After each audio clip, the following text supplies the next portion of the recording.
But was the World Cup worth it for the United States? That question is typically answered in financial terms.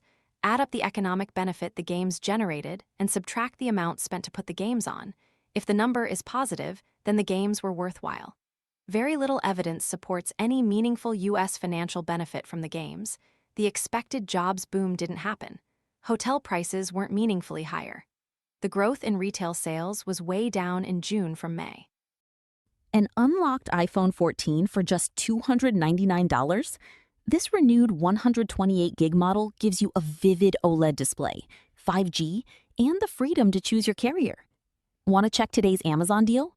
Scan the QR code now or visit grabdeal.us/6 before it's gone. Airfares were flat from May, and so was overall tourism. But measuring economic benefit is a difficult calculation. How do you separate the boost from an event as large as the World Cup from the rest of an economy as large as that of the United States? The evidence at that point becomes subjective. But what if the answer isn't measured in pure dollars and cents? Is there a reasonable price to pay for fun? There's no objective measure for that question, because whether a massive soccer tournament is worth it is inherently subjective. Because taxpayers typically foot the bill for giant sporting events on the scale of the Olympics or the World Cup, which cost tens of billions of dollars to put on, event organizers hire fleets of economists to make their financial cases. FIFA went out of its way to show how the 2026 World Cup would benefit the United States. In a March 2025 report, the Global Soccer Association estimated the games would cost $13.9 billion to put on $11.01 billion footed by the United States, and create $80.01 billion of global economic benefit, including $30.5 billion for the United States. FIFA claimed the World Cup would create the equivalent of 185,000 full-time jobs in the United States. If that boost was real, it was hard to see in the data. Tourism to the United States was effectively flat in June compared to the same month last year, up just 0.2%, according to the U.S. National Travel and Tourism Office. Most of the gain was from Africa, up 13.8%, and South America, up 4.7%. But visits from Europeans fell 1.2%, and Asian tourism declined 5.6%. Last week's inflation report showed less of a World Cup impact than we might have expected. Recreation prices were up, but just by 0.5%. The June jobs report showed leisure and hospitality jobs plunged by 61,000 positions, a number so dumbfounding that economists widely expect that to get revised. The U.S. economy also shed nearly 5,000 general merchandise retail jobs that month.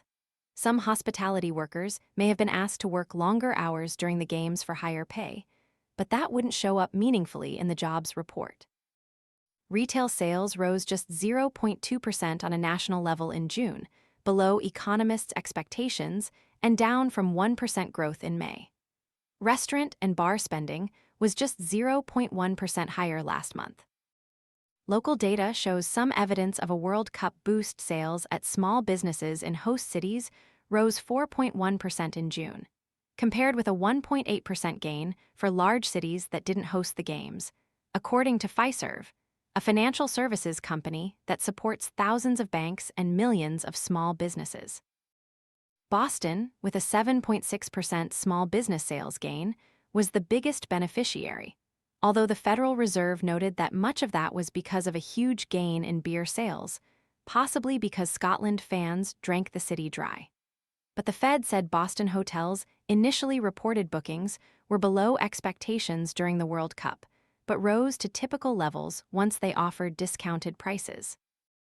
Although the World Cup probably boosted overall economic activity in the host cities, the games coincided with the Iran war, which raised consumer prices and sapped some demand, noted Joe Brusuelas, chief U.S. economist for RSM.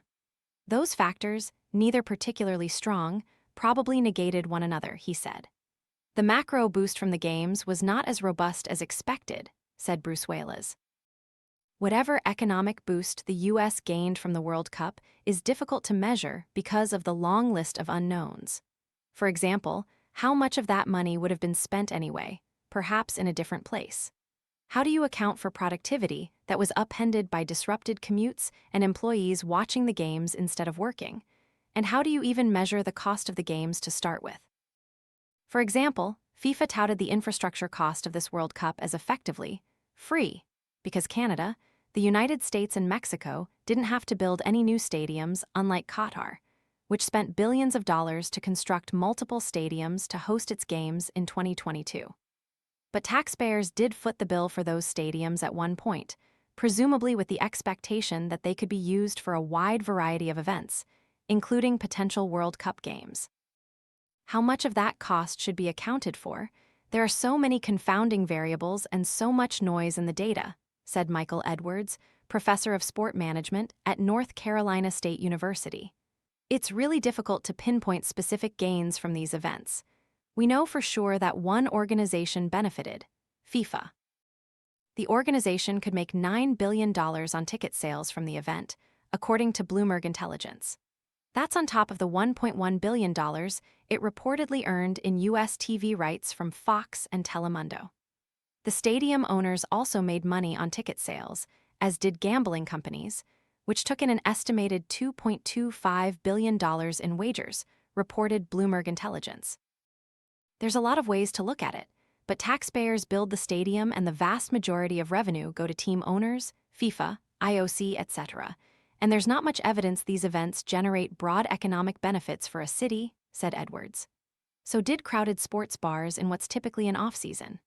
Interest in soccer always peaks during the World Cup, promoting love for the sport and bringing families, friends, and strangers together throughout the tournament. And there's evidence soccer interest is really starting to take hold in the United States. It's now America's fourth most popular professional sport, behind football, baseball, and basketball, but ahead of auto racing and hockey, according to a Gallup poll.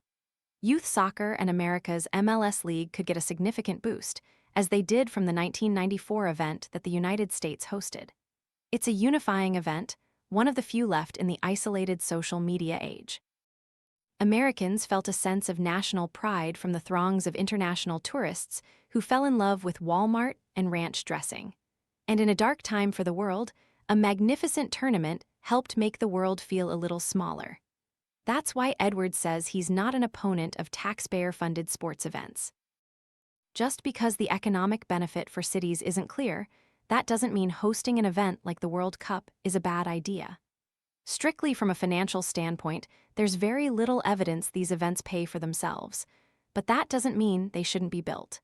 There are other benefits that are non-financial, he said. There needs to be a bigger conversation about what benefits we actually get versus the largely mythical claims about economic benefits.